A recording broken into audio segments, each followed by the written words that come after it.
The Art of War, written by Sun Tzu, translated by Lionel Giles. Brought to you by Basic Binaural Beats, narration and script editing provided by OpenAI. All Basic Binaural Beats recordings are in the public domain. Chapter 1. Laying Plans. Sun Tzu said, "The art of war is of vital importance to the state.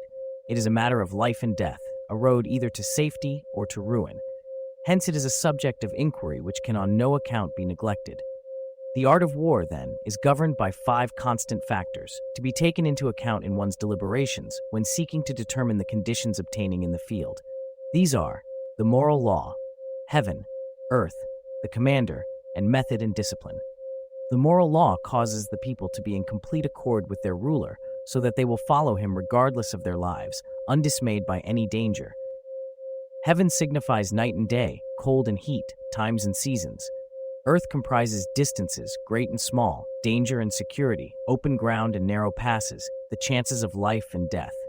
The commander stands for the virtues of wisdom, sincerity, benevolence, courage, and strictness. By method and discipline are to be understood the marshalling of the army in its proper subdivisions, the gradations of rank among the officers, the maintenance of roads by which supplies may reach the army, and the control of military expenditure. These 5 heads should be familiar to every general. He who knows them will be victorious. He who knows them not will fail. Therefore, in your deliberations, when seeking to determine the military conditions, let them be made the basis of a comparison, in this wise: which of the 2 sovereigns is imbued with the moral law? Which of the 2 generals has more ability? With whom lie the advantages derived from heaven and earth? On which side is discipline most rigorously enforced? Which army is stronger? On which side are officers and men more highly trained? In which army is there the greater constancy, both in reward and punishment? By means of these 7 considerations, I can forecast victory or defeat. The general that hearkens to my counsel and acts upon it will conquer. Let such one be retained in command. The general that hearkens not to my counsel nor acts upon it will suffer defeat. Let such one be dismissed. While heeding the profit of my counsel, avail yourself also of any helpful circumstances over and beyond the ordinary rules. According as circumstances are favorable, one should modify one's plans. All warfare is based on deception. Hence, when able to attack, we must seem unable. When using our forces, we must seem inactive. When we are near, we must make the enemy believe we are far away. When far away, we must make him believe we are near. Hold out baits to entice the enemy. Feign disorder and crush him. If he is secure at all points, be prepared for him. If he is in superior strength, evade him. If your opponent is of choleric temper, seek to irritate him. Pretend to be weak, that he may grow arrogant. If he is taking his ease, give him no rest. If his forces are united, separate them. Attack him where he is unprepared, appear where you are not expected. These military devices leading to victory must not be divulged beforehand. Now the general who wins a battle makes many calculations in his temple ere the battle is fought. The general who loses a battle makes but few calculations beforehand.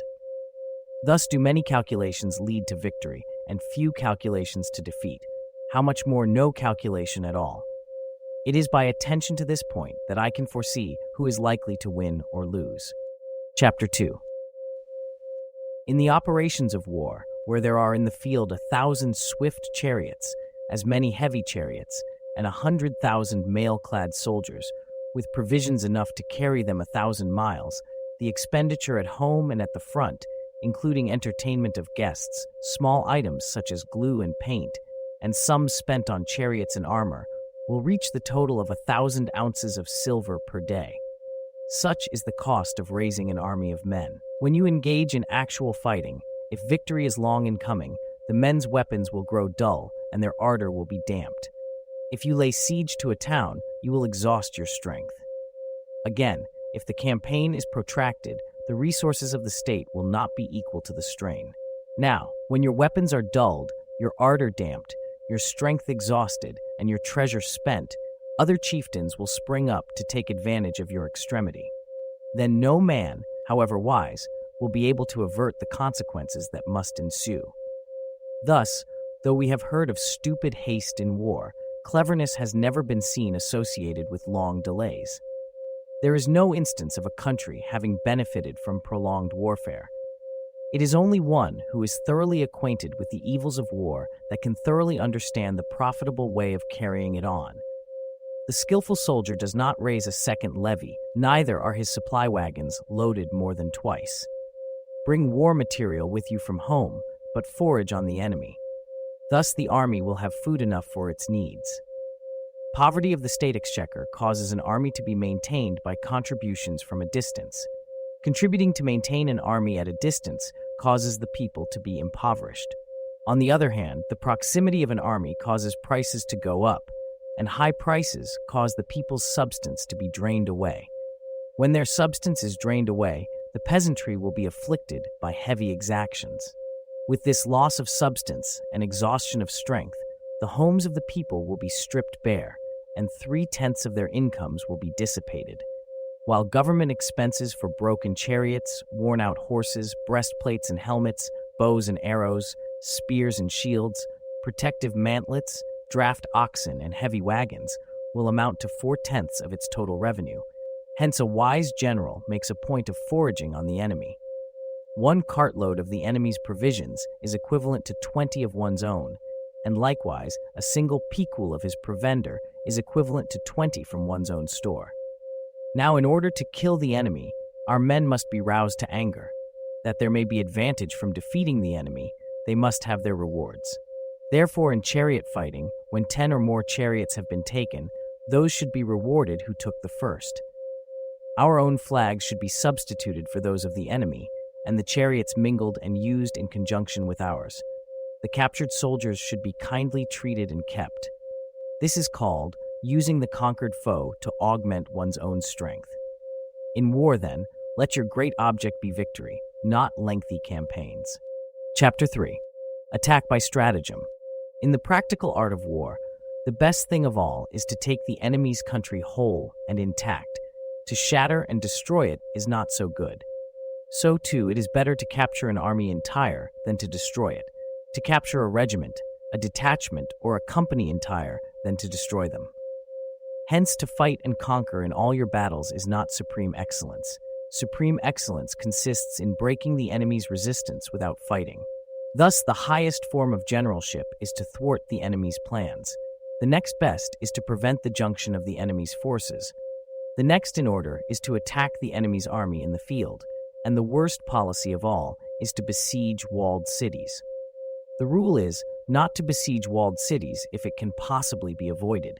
The preparation of mantlets, movable shelters, and various implements of war will take up 3 whole months, and the piling up of mounds over against the walls will take 3 months more. The general, unable to control his irritation, will launch his men to the assault like swarming ants, with the result that 1/3 of his men are slain, while the town still remains untaken. Such are the disastrous effects of a siege. Therefore, the skillful leader subdues the enemy's troops without any fighting. He captures their cities without laying siege to them. He overthrows their kingdom without lengthy operations in the field. With his forces intact, he will dispute the mastery of the empire, and thus, without losing a man, his triumph will be complete. This is the method of attacking by stratagem. It is the rule in war, if our forces are 10 to the enemy's 1, to surround him; if 5 to 1, to attack him; if twice as numerous, to divide our army into 2. If equally matched, we can offer battle. If slightly inferior in numbers, we can avoid the enemy. If quite unequal in every way, we can flee from him. Hence, though an obstinate fight may be made by a small force, in the end it must be captured by the larger force. Now the general is the bulwark of the state. If the bulwark is complete at all points, the state will be strong. If the bulwark is defective, the state will be weak. There are 3 ways in which a ruler can bring misfortune upon his army. By commanding the army to advance or to retreat, being ignorant of the fact that it cannot obey. This is called hobbling the army. By attempting to govern an army in the same way as he administers a kingdom, being ignorant of the conditions which obtain in an army. This causes restlessness in the soldiers' minds. By employing the officers of his army without discrimination through ignorance of the military principle of adaptation to circumstances. This shakes the confidence of the soldiers. But when the army is restless and distrustful, trouble is sure to come from the other feudal princes. This is simply bringing anarchy into the army and flinging victory away. Thus, we may know that there are 5 essentials for victory. He will win who knows when to fight and when not to fight. He will win who knows how to handle both superior and inferior forces. He will win whose army is animated by the same spirit throughout all its ranks. He will win who, prepared himself, waits to take the enemy unprepared. He will win who has military capacity and is not interfered with by the sovereign. Victory lies in the knowledge of these 5 points. Hence the saying, if you know the enemy and know yourself, you need not fear the result of 100 battles. If you know yourself but not the enemy, for every victory gained, you will also suffer a defeat. If you know neither the enemy nor yourself, you will succumb in every battle. Chapter 4. Tactical Dispositions. The good fighters of old first put themselves beyond the possibility of defeat and then waited for an opportunity of defeating the enemy. To secure ourselves against defeat lies in our own hands, but the opportunity of defeating the enemy is provided by the enemy himself. Thus, the good fighter is able to secure himself against defeat, but cannot make certain of defeating the enemy. Hence the saying, one may know how to conquer without being able to do it. Security against defeat implies defensive tactics. Ability to defeat the enemy means taking the offensive. Standing on the defensive indicates insufficient strength, attacking, a superabundance of strength. The general who is skilled in defense hides in the most secret recesses of the earth. He who is skilled in attack flashes forth from the topmost heights of heaven. Thus, on the one hand, we have the ability to protect ourselves. On the other, a victory that is complete. To see victory only when it is within the ken of the common herd is not the acme of excellence. Neither is it the acme of excellence if you fight and conquer, and the whole empire says, "Well done." To lift an autumn hair is no sign of great strength. To see sun and moon is no sign of sharp sight. To hear the noise of thunder is no sign of a quick ear. What the ancients called a clever fighter is one who not only wins but excels in winning with ease. Hence his victories bring him neither reputation for wisdom nor credit for courage. He wins his battles by making no mistakes. Making no mistakes is what establishes the certainty of victory, for it means conquering an enemy that is already defeated. Hence, the skillful fighter puts himself into a position which makes defeat impossible and does not miss the moment for defeating the enemy.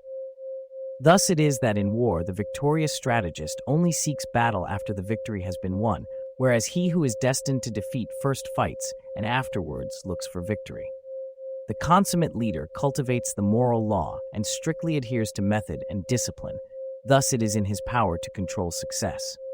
In respect of military method, we have, firstly, measurement, secondly, estimation of quantity, thirdly, calculation, fourthly, balancing of chances, fifthly, victory. Measurement owes its existence to earth, estimation of quantity to measurement, calculation to estimation of quantity, balancing of chances to calculation, and victory to balancing of chances. A victorious army opposed to a routed one is as a pound's weight placed in the scale against a single grain. Chapter 5. Energy. Sun Tzu said, "The control of a large force is the same principle as the control of a few men. It is merely a question of dividing up their numbers." Fighting with a large army under your command is no different from fighting with a small one. It is merely a question of instituting signs and signals. To ensure that your whole host may withstand the brunt of the enemy's attack and remain unshaken, this is effected by maneuvers direct and indirect. That the impact of your army may be like a grindstone dashed against an egg, this is effected by the science of weak points and strong. In all fighting, the direct method may be used for joining battle, but indirect methods will be needed in order to secure victory. Indirect tactics, efficiently applied, are inexhaustible as heaven and earth, unending as the flow of rivers and streams. Like the sun and moon, they end but to begin anew. Like the 4 seasons, they pass away but to return once more. There are not more than 5 musical notes, yet the combinations of these 5 give rise to more melodies than can ever be heard. There are not more than 5 primary colors, blue, yellow, red, white, and black, Yet in combination they produce more hues than can ever be seen. There are not more than 5 cardinal tastes: sour, acrid, salt, sweet, bitter. Yet combinations of them yield more flavors than can ever be tasted. In battle, there are not more than 2 methods of attack, the direct and the indirect. Yet these two, in combination, give rise to an endless series of maneuvers. The direct and the indirect lead on to each other in turn. It is like moving in a circle. You never come to an end. Who can exhaust the possibilities of their combination? The onset of troops is like the rush of a torrent, which will even roll stones along in its course. The quality of decision is like the well-timed swoop of a falcon, which enables it to strike and destroy its victim. Therefore, the good fighter will be terrible in his onset and prompt in his decision. Energy may be likened to the bending of a crossbow, decision to the releasing of the trigger. Amid the turmoil and tumult of battle, there may be seeming disorder and yet no real disorder at all. Amid confusion and chaos, your array may be without head or tail, yet it will be proof against defeat. Simulated disorder postulates perfect discipline. Simulated fear postulates courage. Simulated weakness postulates strength. Hiding order beneath the cloak of disorder is simply a question of subdivision. Concealing courage under a show of timidity presupposes a fund of latent energy. Masking strength with weakness is to be effected by tactical dispositions. Thus, one who is skillful at keeping the enemy on the move maintains deceitful appearances, according to which the enemy will act. He sacrifices something that the enemy may snatch at it. By holding out baits, he keeps him on the march. Then, with a body of picked men, he lies in wait for him. The clever combatant looks to the effect of combined energy and does not require too much from individuals. Hence his ability to pick out the right men and utilize combined energy. When he utilizes combined energy, his fighting men become as it were like unto rolling logs or stones. For it is the nature of a log or stone to remain motionless on level ground and to move when on a slope. If four-cornered, to come to a standstill, but if round-shaped, to go rolling down. Thus, the energy developed by good fighting men is as the momentum of a round stone rolled down a mountain thousands of feet in height. So much on the subject of energy. Chapter 6. Weak Points and Strong. Whoever is first in the field and awaits the coming of the enemy will be fresh for the fight. Whoever is second in the field and has to hasten to battle will arrive exhausted. Therefore, the clever combatant imposes his will on the enemy, but does not allow the enemy's will to be imposed on him. By holding out advantages to him, he can cause the enemy to approach of his own accord. Or, by inflicting damage, he can make it impossible for the enemy to draw near. If the enemy is taking his ease, he can harass him. If well supplied with food, he can starve him out. If quietly encamped, he can force him to move. Appear at points which the enemy must hasten to defend. March swiftly to places where you are not expected. An army may march great distances without distress if it marches through country where the enemy is not. You can be sure of succeeding in your attacks if you only attack places which are undefended. You can ensure the safety of your defense if you only hold positions that cannot be attacked. Hence, that general is skillful in attack whose opponent does not know what to defend. And he is skillful in defense whose opponent does not know what to attack. O divine art of subtlety and secrecy, through you we learn to be invisible, through you inaudible, and hence we can hold the enemy's fate in our hands. You may advance and be absolutely irresistible if you make for the enemy's weak points. You may retire and be safe from pursuit if your movements are more rapid than those of the enemy. If we wish to fight, the enemy can be forced to an engagement even though he be sheltered behind a high rampart and a deep ditch. All we need do is attack some other place that he will be obliged to relieve. If we do not wish to fight, we can prevent the enemy from engaging us even though the lines of our encampment be merely traced out on the ground. All we need do is to throw something odd and unaccountable in his way. By discovering the enemy's dispositions and remaining invisible ourselves, we can keep our forces concentrated while the enemy's must be divided. We can form a single united body while the enemy must split up into fractions. Hence, there will be a whole pitted against separate parts of a whole, which means that we shall be many to the enemy's few. And if we are able thus to attack an inferior force with a superior one, our opponents will be in dire straits. The spot where we intend to fight must not be made known, for then the enemy will have to prepare against a possible attack at several different points.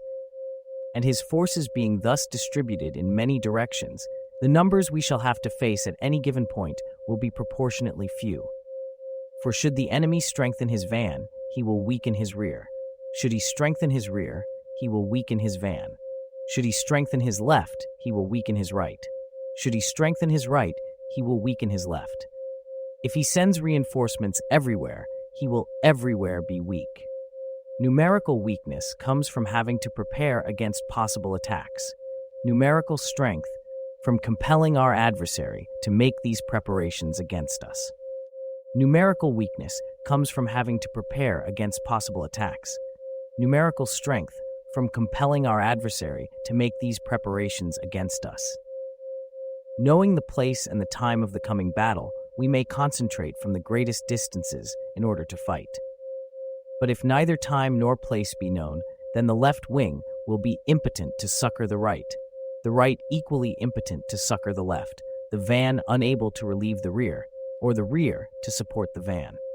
How much more so if the furthest portions of the army are anything under 100 apart, and even the nearest are separated by several. Though according to my estimate the soldiers of UA exceed our own in number, that shall advantage them nothing in the matter of victory. I say then that victory can be achieved. Though the enemy be stronger in numbers, we may prevent him from fighting, scheme so as to discover his plans and the likelihood of their success. Rouse him and learn the principle of his activity or inactivity. Force him to reveal himself so as to find out his vulnerable spots. Carefully compare the opposing army with your own so that you may know where strength is superabundant and where it is deficient. In making tactical dispositions, the highest pitch you can attain is to conceal them.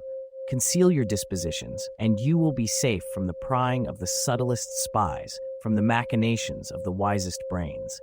How victory may be produced for them out of the enemy's own tactics, that is what the multitude cannot comprehend. All men can see the tactics whereby I conquer, but what none can see is the strategy out of which victory is evolved.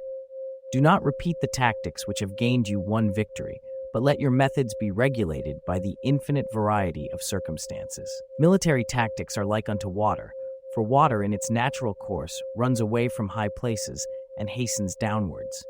So in war, the way is to avoid what is strong and to strike at what is weak. Water shapes its course according to the nature of the ground over which it flows. The soldier works out his victory in relation to the foe whom he is facing.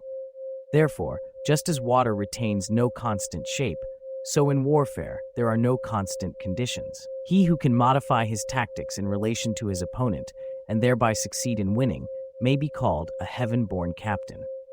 The 5 elements are not always equally predominant. The 4 seasons make way for each other in turn. There are short days and long. The moon has its periods of waning and waxing. Chapter 7. Maneuvering. In war, the general receives his commands from the sovereign. Having collected an army and concentrated his forces, he must blend and harmonize the different elements thereof before pitching his camp.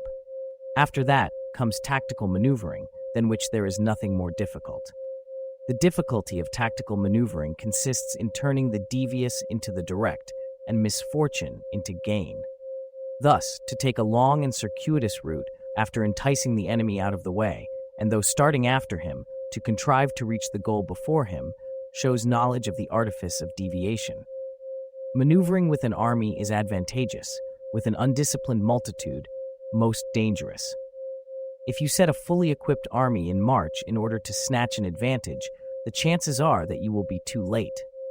On the other hand, to detach a flying column for the purpose involves the sacrifice of its baggage and stores.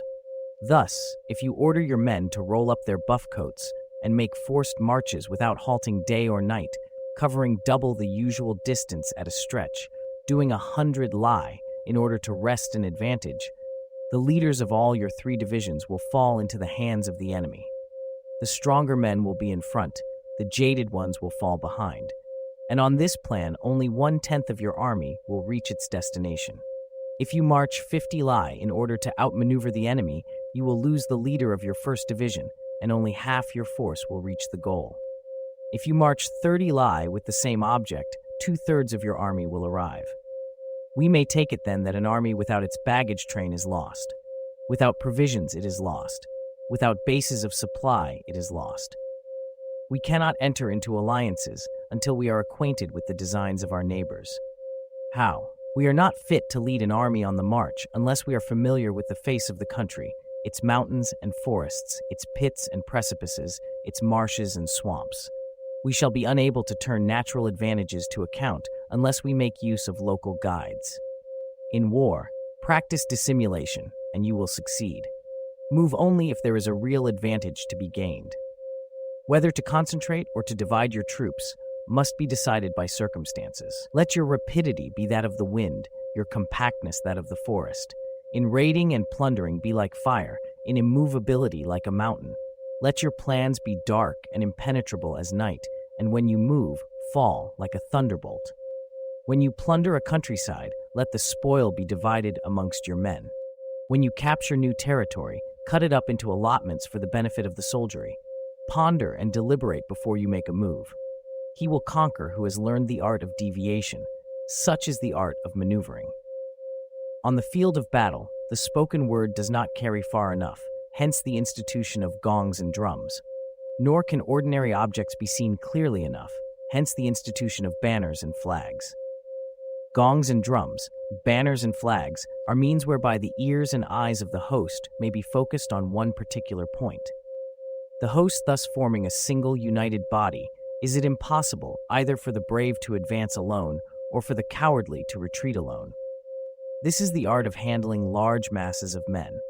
In night fighting, then, make much use of signal fires and drums, and in fighting by day, of flags and banners, as a means of influencing the ears and eyes of your army. A whole army may be robbed of its spirit. A commander-in-chief may be robbed of his presence of mind.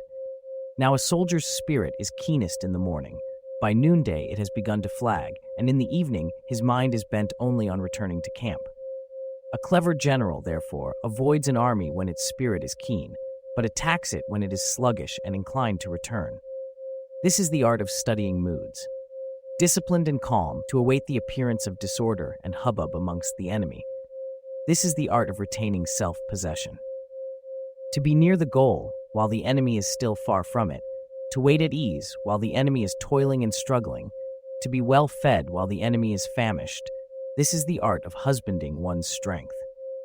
To refrain from intercepting an enemy whose banners are in perfect order, to refrain from attacking an army drawn up in calm and confident array, this is the art of studying circumstances. It is a military axiom not to advance uphill against the enemy, nor to oppose him when he comes downhill. Do not pursue an enemy who simulates flight. Do not attack soldiers whose temper is keen. Do not swallow bait offered by the enemy. Do not interfere with an army that is returning home. When you surround an army, leave an outlet free. Do not press a desperate foe too hard. Such is the art of warfare. Chapter 8. Variation of Tactics. In war, the general receives his commands from the sovereign, collects his army, and concentrates his forces. When in difficult country, do not encamp. In country where high roads intersect, join hands with your allies. Do not linger in dangerously isolated positions. In hemmed-in situations, you must resort to stratagem. In desperate positions, you must fight. There are roads which must not be followed, armies which must not be attacked, towns which must not be besieged, positions which must not be contested, commands of the sovereign which must not be obeyed. The general, who thoroughly understands the advantages that accompany variation of tactics, knows how to handle his troops. The general, who does not understand these, may be well acquainted with the configuration of the country, yet will not be able to turn his knowledge to practical account. So, the student of war, who is unversed in the art of varying his plans, even though he be acquainted with the 5 advantages, will fail to make the best use of his men. Hence, in the wise leader's plans, considerations of advantage and of disadvantage will be blended together. If our expectation of advantage be tempered in this way, we may succeed in accomplishing the essential part of our schemes. If, in the midst of difficulties, we are always ready to seize an advantage, we may extricate ourselves from misfortune. Reduce the hostile chiefs by inflicting damage on them and make trouble for them and keep them constantly engaged. Hold out specious allurements and make them rush to any given point. The art of war teaches us to rely not on the likelihood of the enemy's not coming, but on our own readiness to receive him, not on the chance of his not attacking, but rather on the fact that we have made our position unassailable. There are 5 dangerous faults which may affect a general: recklessness, which leads to destruction; cowardice, which leads to capture; a hasty temper, which can be provoked by insults; a delicacy of honor, which is sensitive to shame; over-solicitude for his men, which exposes him to worry and trouble. These are the 5 besetting sins of a general, ruinous to the conduct of war. When an army is overthrown and its leader slain, the cause will surely be found among these 5 dangerous faults. Let them be a subject of meditation. Chapter 9. The Army on the March. We come now to the question of encamping the army and observing signs of the enemy. Pass quickly over mountains and keep in the neighborhood of valleys. Camp in high places, facing the sun. Do not climb heights in order to fight. So much for mountain warfare. After crossing a river, you should get far away from it.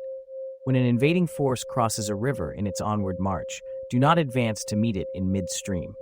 It will be best to let half the army get across, and then deliver your attack. If you are anxious to fight, you should not go to meet the invader near a river which he has to cross. Moor your craft higher up than the enemy and facing the sun. Do not move upstream to meet the enemy. So much for river warfare. In crossing salt marshes, your sole concern should be to get over them quickly, without any delay. If forced to fight in a salt marsh, you should have water and grass near you and get your back to a clump of trees.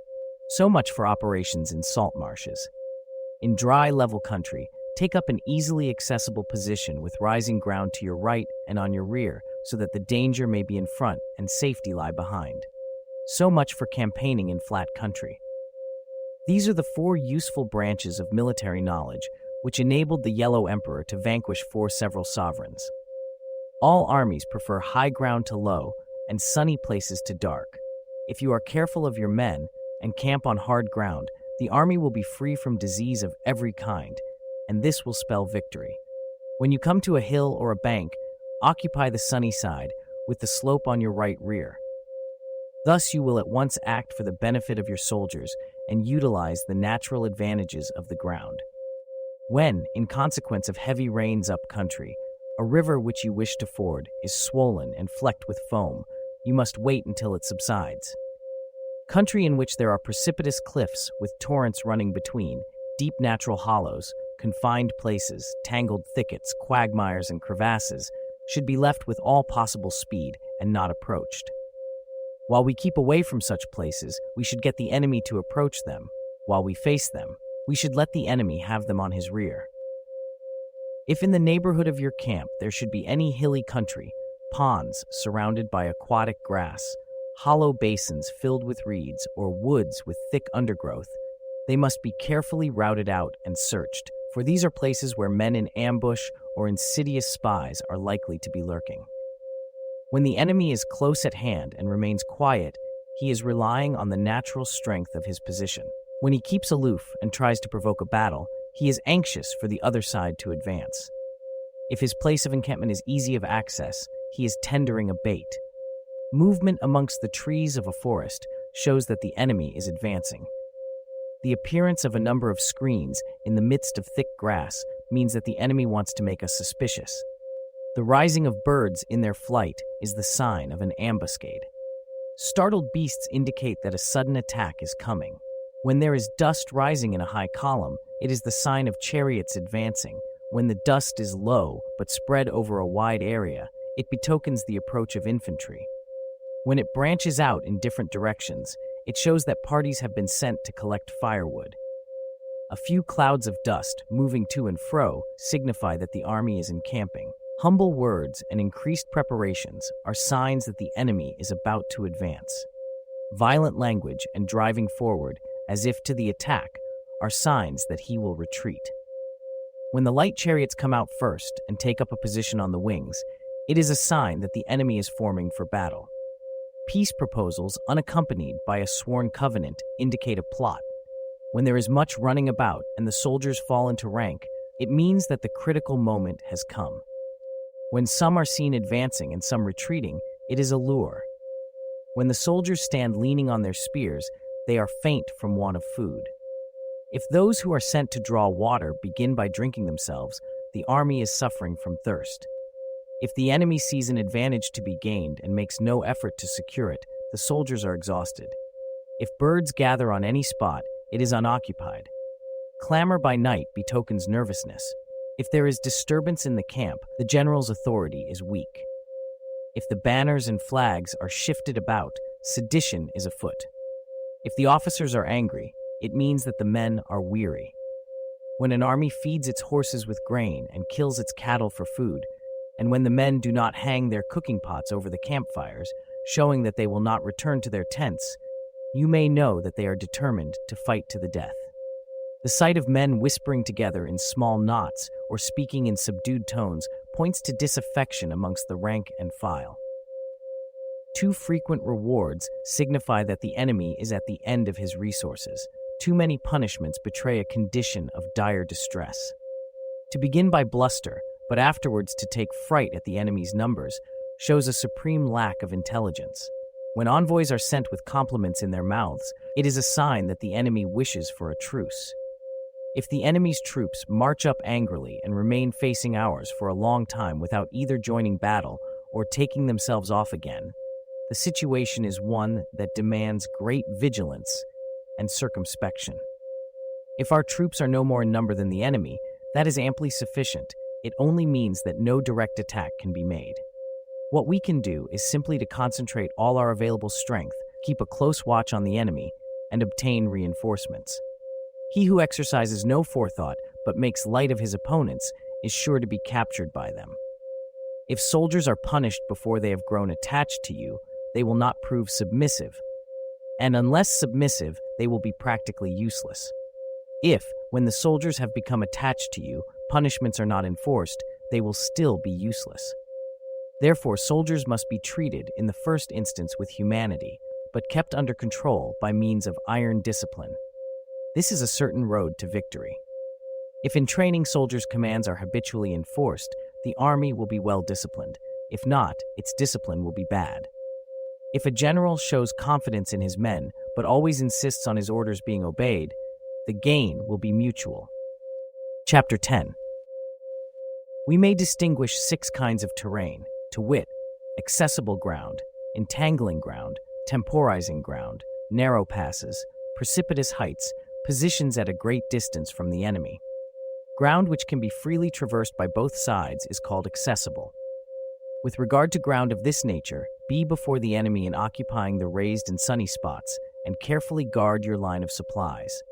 Then you will be able to fight with advantage. Ground, which can be abandoned but is hard to reoccupy, is called entangling.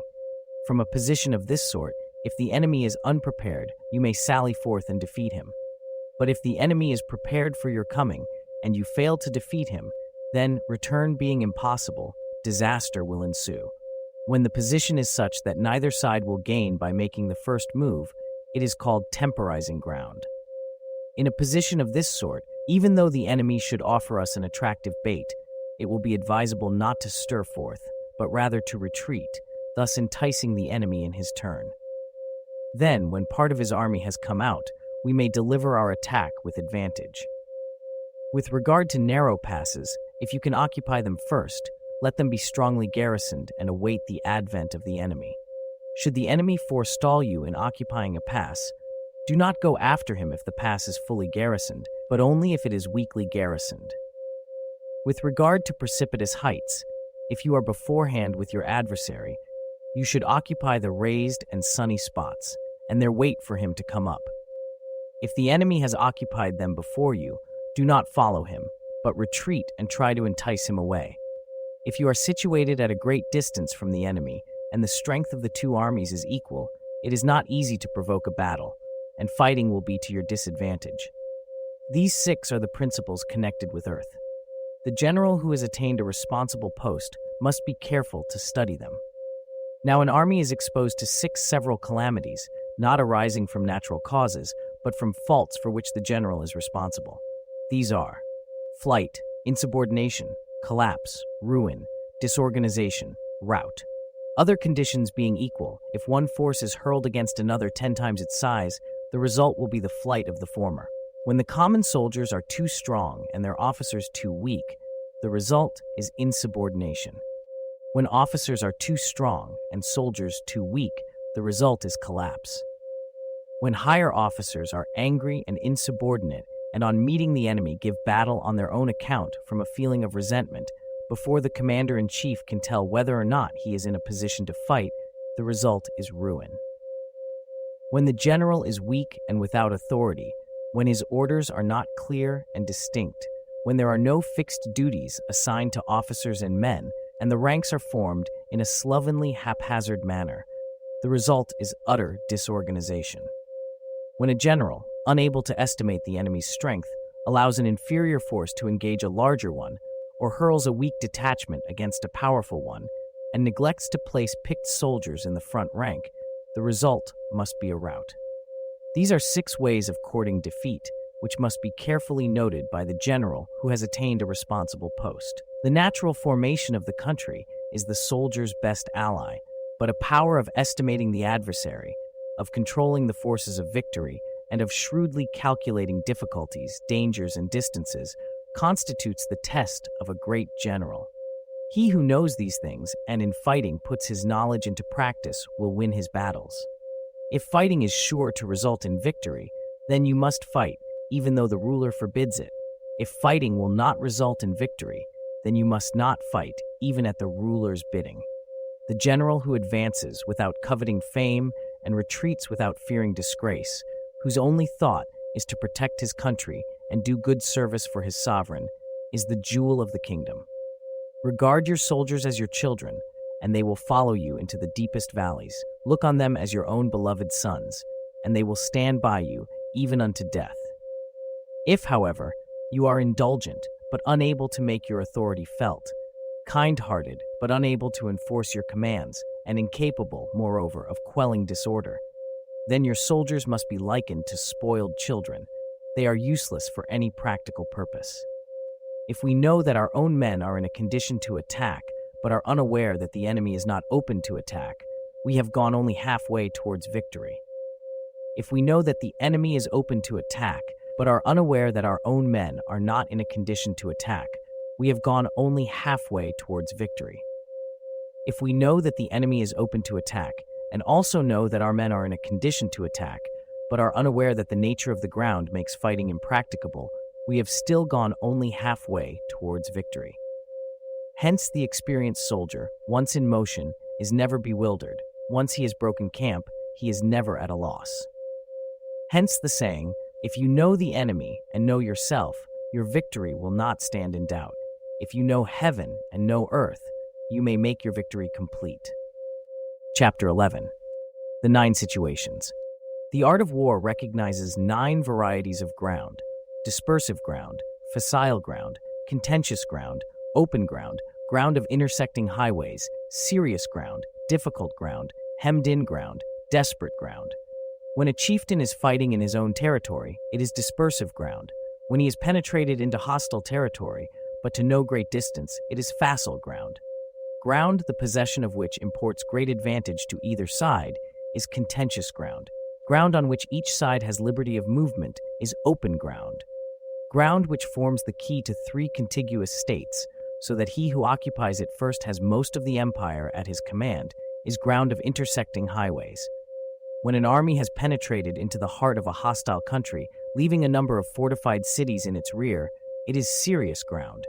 Mountain forests, rugged steeps, marshes and fens, all country that is hard to traverse, this is difficult ground.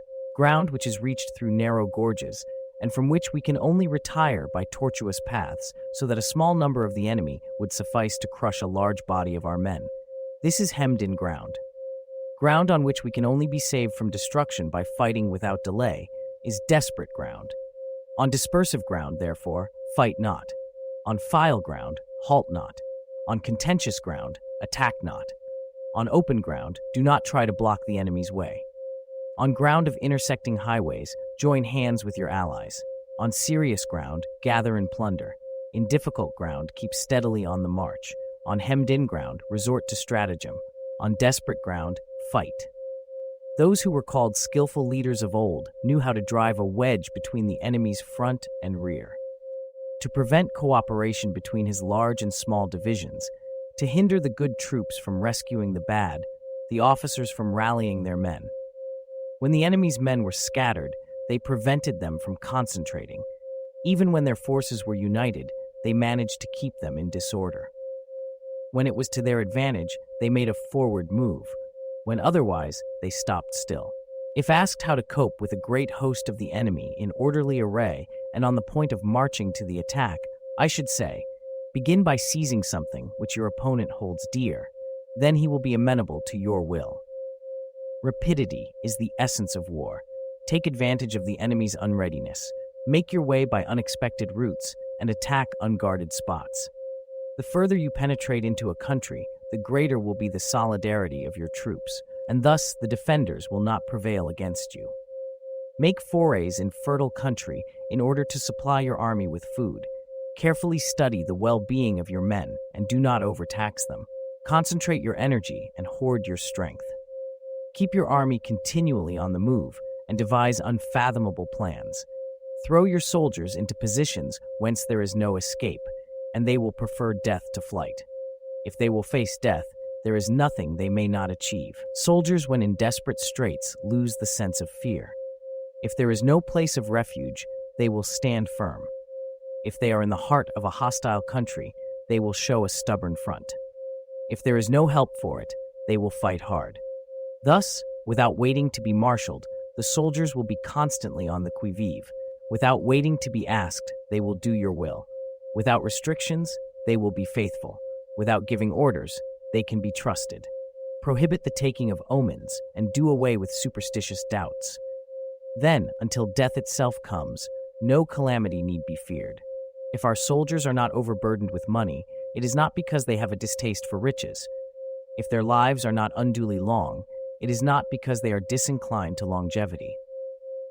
On the day they are ordered out to battle, your soldiers may weep, those sitting up bedewing their garments, and those lying down letting the tears run down their cheeks. But let them once be brought to bay, and they will display the courage of a Chu or a Kue.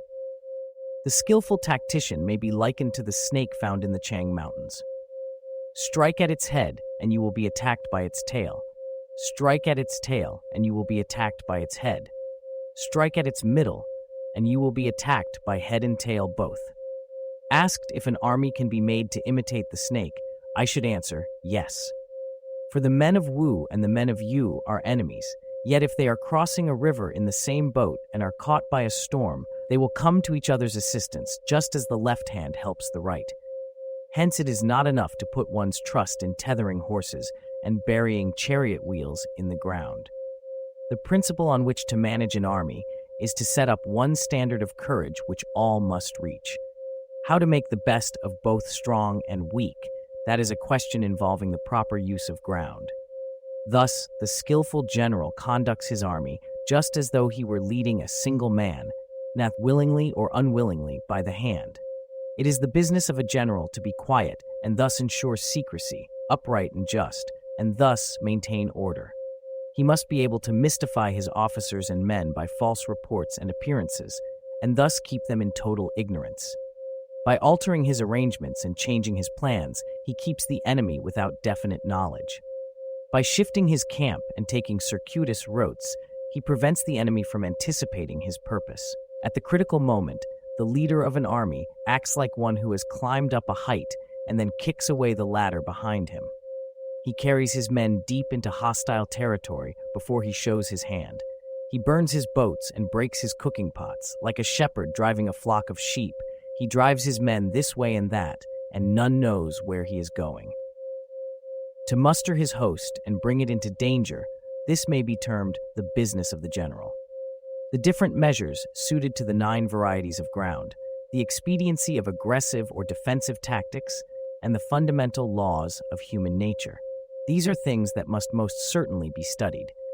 When invading hostile territory, the general principle is that penetrating deeply brings cohesion. Penetrating but a short way means dispersion. When you leave your own country behind and take your army across neighborhood territory, you find yourself on critical ground. When there are means of communication on all four sides, the ground is one of intersecting highways. When you penetrate deeply into a country, it is serious ground. When you penetrate but a little way, it is facile ground. When you have the enemy's strongholds on your rear and narrow passes in front, it is hemmed-in ground. When there is no place of refuge at all, it is desperate ground. Therefore, on dispersive ground, I would inspire my men with unity of purpose. On facile ground, I would see that there is close connection between all parts of my army. On contentious ground, I would hurry up my rear. On open ground, I would keep a vigilant eye on my defenses.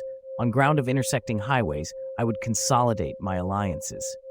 On serious ground, I would try to ensure a continuous stream of supplies. On difficult ground, I would keep pushing on along the road.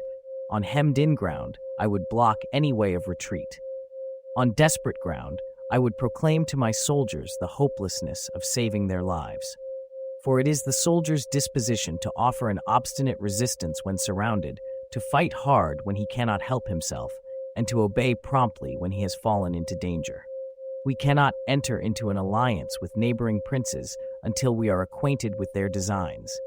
We are not fit to lead an army on the march unless we are familiar with the face of the country, its mountains and forests, its pitfalls and precipices, its marshes and swamps. We shall be unable to turn natural advantages to account unless we make use of local guides. To be ignorant of any one of the following 4 or 5 principles does not befit a warlike prince. When a warlike prince attacks a powerful state, his generalship shows itself in preventing the concentration of the enemy's forces. He overawes his opponents, and their allies are prevented from joining against him. Hence, he does not strive to ally himself with all and sundry, nor does he foster the power of other states. He carries out his own secret designs, keeping his antagonists in awe. Thus he is able to capture their cities and overthrow their kingdoms. Bestow rewards without regard to rule, issue orders without regard to previous arrangements, and you will be able to handle a whole army as though you had to do with but a single man. Confront your soldiers with the deed itself. Never let them know your design. When the outlook is bright, bring it before their eyes, but tell them nothing when the situation is gloomy. Place your army in deadly peril, and it will survive. Plunge it into desperate straits, and it will come off in safety. For it is precisely when a force has fallen into harm's way that it is capable of striking a blow for victory. Success in warfare is gained by carefully accommodating ourselves to the enemy's purpose. By persistently hanging on the enemy's flank, we shall succeed in the long run in killing the commander-in-chief. This is called ability to accomplish a thing by sheer cunning. On the day that you take up your command, block the frontier passes, destroy the official tallies, and stop the passage of all emissaries. Be stern in the council chamber so that you may control the situation. If the enemy leaves a door open, you must rush in. Forestall your opponent by seizing what he holds dear and subtly contrive to time his arrival on the ground. Walk in the path defined by rule and accommodate yourself to the enemy until you can fight a decisive battle. At first, then, exhibit the coyness of a maiden until the enemy gives you an opening. Afterwards, emulate the rapidity of a running hare, and it will be too late for the enemy to oppose you. Chapter 12. The Attack by Fire. Sun Tzu said there are 5 ways of attacking with fire. The first is to burn soldiers in their camp. The second is to burn stores. The third is to burn baggage trains. The fourth is to burn arsenals and magazines. The fifth is to hurl dropping fire amongst the enemy. In order to carry out an attack, we must have means available. The material for raising fire should always be kept in readiness. There is a proper season for making attacks with fire, and special days for starting a conflagration. The proper season is when the weather is very dry. The special days are those when the moon is in the constellations of the sieve, the wall, the wing, or the crossbar. for these 4 are all days of rising wind. In attacking with fire, one should be prepared to meet 5 possible developments. When fire breaks out inside the enemy's camp, respond at once with an attack from without. If there is an outbreak of fire, but the enemy's soldiers remain quiet, bide your time and do not attack. When the force of the flames has reached its height, follow it up with an attack, if that is practicable. If not, stay where you are. If you see a possible way, advance, but if you find the difficulties too great, retire. If it is possible to make an assault with fire from without, do not wait for it to break out within, but deliver your attack at a favorable moment. When you start a fire, be to windward of it. Do not attack from the leeward. A wind that rises in the daytime lasts long, but a night breeze soon falls. In every army, the 5 developments connected with fire must be known, the movements of the stars calculated, and a watch kept for the proper days. Hence, those who use fire as an aid to the attack show intelligence. Those who use water as an aid to the attack gain an accession of strength. By means of water, an enemy may be intercepted, but not robbed of all his belongings. Unhappy is the fate of one who tries to win his battles and succeed in his attacks without cultivating the spirit of enterprise, for the result is waste of time and general stagnation. Hence the saying, the enlightened ruler lays his plans well ahead, the good general cultivates his resources. Move not unless you see an advantage, use not your troops unless there is something to be gained, fight not unless the position is critical. No ruler should put troops into the field merely to gratify his own spleen. No general should fight a battle simply out of pique. If it is to your advantage, make a forward move. If not, stay where you are. Anger may in time change to gladness. Vexation may be succeeded by content. But a kingdom that has once been destroyed can never come again into being, nor can the dead ever be brought back to life. Hence the enlightened ruler is heedful, and the good general full of caution. This is the way to keep a country at peace and an army intact. Chapter 13. The use of spies. Raising a host of 100,000 men and marching them great distances entails heavy loss on the people and a drain on the resources of the state. The daily expenditure will amount to 1,000 ounces of silver. There will be commotion at home and abroad, and men will drop down exhausted on the highways. As many as 700,000 families will be impeded in their labor. Hostile armies may face each other for years, striving for the victory which is decided in a single day. This being so, to remain in ignorance of the enemy's condition, simply because one grudges the outlay of 100 ounces of silver in honors and emoluments, is the height of inhumanity. One who acts thus is no leader of men, no present help to his sovereign, no master of victory. Thus, what enables the wise sovereign and the good general to strike and conquer and achieve things beyond the reach of ordinary men is foreknowledge. Knowledge of the enemy's dispositions can only be obtained from other men. Hence the use of spies, of whom there are 5 classes: local spies, inward spies, converted spies, doomed spies, surviving spies. When these 5 kinds of spy are all at work, none can discover the secret system. This is called divine manipulation of the threads. It is the sovereign's most precious faculty. Having local spies means employing the services of the inhabitants of a district. Having inward spies, making use of officials of the enemy. Having converted spies, getting hold of the enemy's spies and using them for our own purposes. Having doomed spies, doing certain things openly for purposes of deception, and allowing our own spies to know of them and report them to the enemy. Surviving spies, finally, are those who bring back news from the enemy's camp. Hence it is that with none in the whole army are more intimate relations to be maintained than with spies. None should be more liberally rewarded.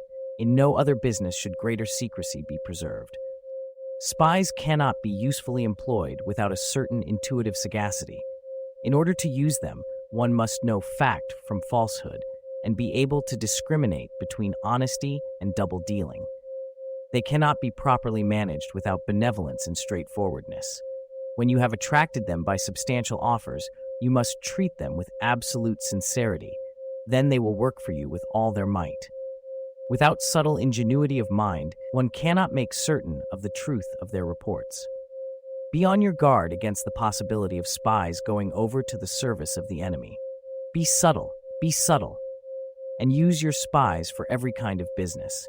If a secret piece of news is divulged by a spy before the time is ripe, he must be put to death together with the man to whom the secret was told.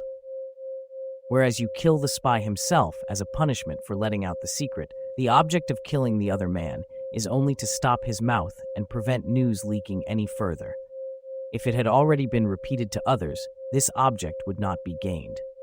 Whether the object be to crush an army, to storm a city, or to assassinate an individual, it is always necessary to begin by finding out the names of the attendants, the aides de camp, the doorkeepers, and sentries of the general in command. Our spies must be commissioned to ascertain these. The enemy's spies who have come to spy on us must be sought out, tempted with bribes, led away, and comfortably housed. Thus, they will become converted spies and available for our service. It is through the information brought by the converted spy that we are able to acquire and employ local and inward spies. It is owing to his information, again, that we can cause the doomed spy to carry false tidings to the enemy. Lastly, it is by his information that the surviving spy can be used on appointed occasions.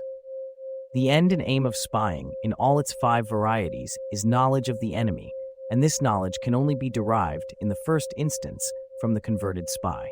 Hence, it is essential that the converted spy be treated with the utmost liberality. Of old, the rise of the Yin dynasty was due to Ai Chi, who had served under the Xia. Likewise, the rise of the Zhou dynasty was due to Liu Ya, who had served under the Yin.